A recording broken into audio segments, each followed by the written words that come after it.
temps d'ajuster, ça laisse peut-être trop de temps à la réflexion et un peu moins de temps à l'instinct. Donc voilà, ça a réduit la fenêtre.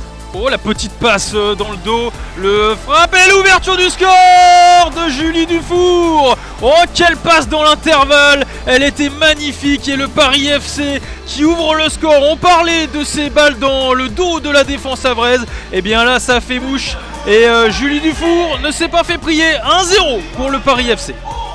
Un super ballon de Maëlle Garbino dans l'intervalle entre les centrales et puis Julie Dufour qui ajuste parfaitement la gardienne, un petit tir croisé. Julie Dufour, côté gauche, qui va aller venir provoquer Elisabeth C. Elle revient sur son pied droit pour Clara Matteo qui résiste la frappe. Oh, quel but du Paris FC!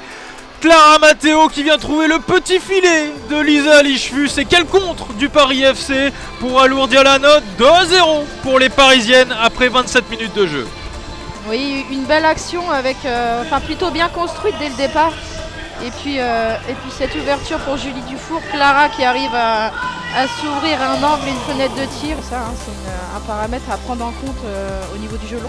Et attention, pas de hors-jeu avec Maëlle Garbino qui va se présenter face à Lisa Lichefus. Le petit piqué, le 3-0 pour le Paris FC.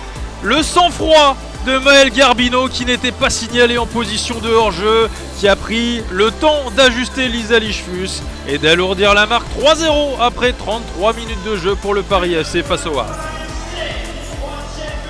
Oui, là pour le coup, Maëlle Garbino qui a eu le temps de réfléchir à ce qu'elle a fait et elle l'a très bien fait avec ce petit ballon pique. Vide quand vous répétez les courses comme ça. Oh, attention, la mauvaise transmission, et Julie Dufour qui va transmettre un caviar à Clara Matteo pour son doublé cet après-midi à Charletti, et le 4-0 pour le Paris FC, et encore une magnifique passe à l'origine de Gaëtane Tiné sur une mauvaise relance avraise.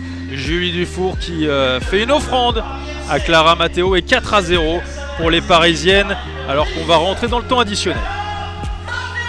Ils ont réussi aussi à exploiter les petites erreurs défensives des Havraises. Et attention, Clara Matteo encore dans la surface, peut-être pour le triplé. Et de 5 pour le Paris FC, et le triplé pour Clara Matteo qui n'a laissé aucune chance à Lisa Lichefus. 5-0 pour le Paris FC. Un triplé pour Clara Matteo qui arrive encore à exploiter la profondeur derrière la défense avraise et qui encore fait le bon geste.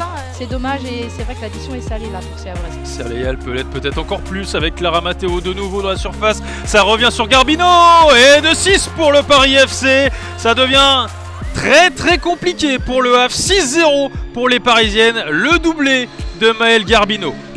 Là, c'est une petite erreur, je crois que c'est Célestine Boisard où le ballon revient lui taper un petit peu dans les jambes. Malheureusement ça retombe dans les pieds de Maëlle Garbino qui n'a plus qu'à pousser le ballon.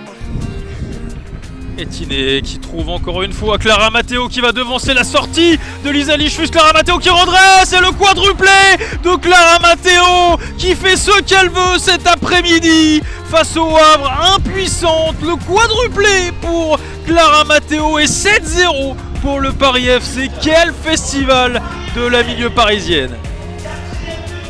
Ouais, encore un but de Clara Matteo qui arrive à éviter la sortie de la gardienne belge, et puis elle arrive à ajuster ce petit ballon qui n'est pas forcément évident puisqu'elle s'est un petit peu excentrée sur sa prise de balle. Qu'à 6 buts en 2 matchs d'Arkema Première Ligue. Attention, le score qui va peut-être s'alourdir. Clara Matteo justement qui sert sur un plateau. Julie Dufour qui s'offre un doublé à son tour pour le 8-0 cet après-midi pour le Paris FC face au Havre. Et Clara Matteo qui rend l'appareil à Julie Dufour, qui en première mi-temps c'était une action plutôt similaire où Julie Dufour avait servi sur un plateau Clara Matteo alors qu'elle aurait pu terminer son action, et puis là à l'inverse c'est Clara qui peut ajuster la gardienne et qui choisit de passer à Julie Dufour.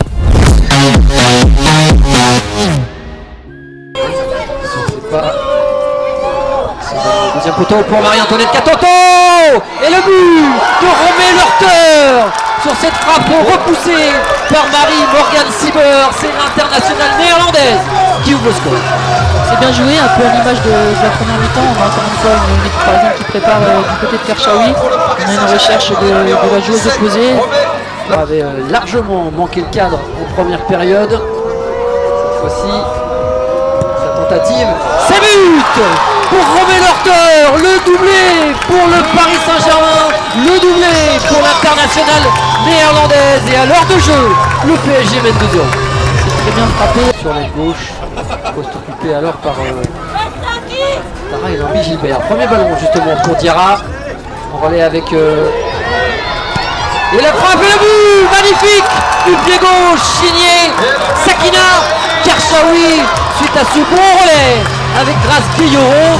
Voilà un mouvement qui doit vous plaire, Rachel. Exactement, c'est du jeu combiné. Dans le match, il doit certainement y avoir le côté physique des touchés, mais attention, c'est le but magnifique, ce but de l'internationale malienne. Quel but! On avait évoqué son entrée intéressante. Inscrit par la joueuse numéro 26. On va retrouver Charlotte Fernandez pour la remise en jeu.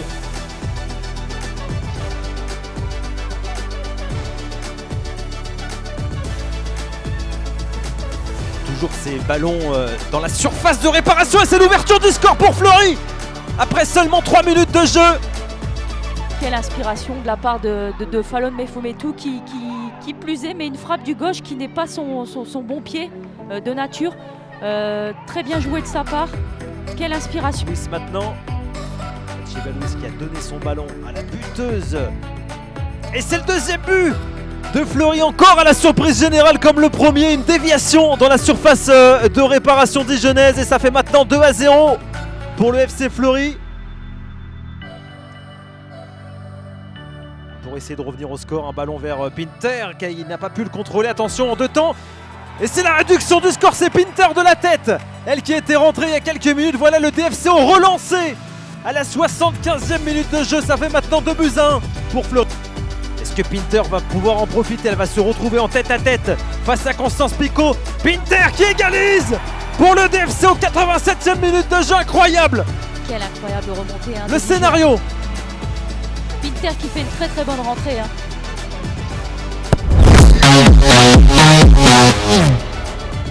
Attention à la perte de balle avec Caputo qui arrive directement et qui le met. Caputo qui refroidit d'entrée Marcel Sopin avec ce but incroyable.